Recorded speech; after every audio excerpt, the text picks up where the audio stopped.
Let's talk about flawless leadership. If you look at the state of affairs in the world right now, you'd be forgiven for asking the question, what on earth is going on and who's running the show? When it comes to leadership, there are plenty of challenges. Some of them unique, and some of them are bound throughout history to recur again and again. Before shooting this content, I had a little play with Google, and I Googled what are the top 3 traits that make a good leader. And there was no consensus.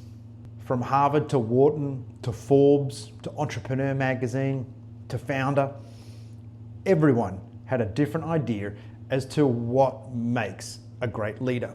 So let's distill leadership down to its essence. We're going to use the experience Afterburner has with over 3,500 organizations around the world to what we identify as the 3 core attributes that define great leaders in large enterprise. The first is humility. Psychology proves again and again that our ability to be self-aware, to understand our strengths and limitations is limited, particularly when we're under pressure. And it's when we're under pressure that we typically regress back to a less best version of ourselves, our least self-aware. The power of humility is to allow other people to operate as checks and balances, something that we codify as a red team. It's those checks and balances that give you as a leader the opportunity to grow and then move into the second core attribute of great leaderships, make a decision. Fundamentally, that is the difference between a leader and their team, is that you, the leader, make the call. You have the 51% vote. That doesn't mean we operate as an authoritarian regime or a directive style of leadership where we tell people what to do.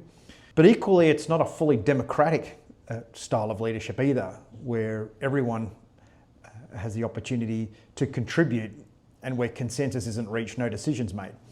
As a leader, it's for us with those intangible skills of emotional intelligence, empathy, and a grasp of the bigger picture, situational awareness, that allows us to step in and make the 51% call. But also understanding that it's okay if it was the wrong decision, and we've always got an opportunity to shift into another decision in another direction later on. But ultimately, decision making is the core function of a leader. And finally, number 3, it's the ability to remain curious. The speed at which the world is moving and the amount of information available is truly mind-blowing. In fact, if you try and do the maths or really understand the creation of information in the modern world, if you're poor at maths like I am, you'll do your head in. As leaders grow inside an organization, there is a risk that as leaders we become rusted onto the organization. Its myths, beliefs, the ideas around what's right and wrong and what market we serve. The pace of the world today, the amount of information available, the lowering of barriers to entry mean as leaders, we fundamentally have to remain curious all the time. Importantly, we have to create structures and ways of working that allows open and honest communication, the ability to pass information quickly to resolve curiosity, but equally to ask questions in an open-ended manner that invites the psychological safety to have that feedback.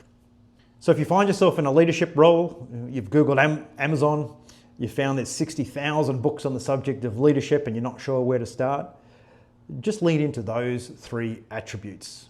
Yes, leadership is more complex than those 3 attributes. Yes, different leadership styles are required for different environments and different people. But if we start with humility to allow everyone else in the room to have a voice, to let their intellectual firepower drive your decision making, you'll become a more effective leader. And don't be afraid of making those decisions, because there's always an opportunity to change it later on. Lots of small decisions delivers more effective leadership than infrequent big ones. And stay curious. A phrase that's been immortalized by Ted Lasso over the last few years is those leaders that maintain curiosity allow themselves to grow. And when a leader grows, by default, the people around them grow too. Flawless leadership, the fighter pilot way. And remember, you don't need to be a fighter pilot to think like one.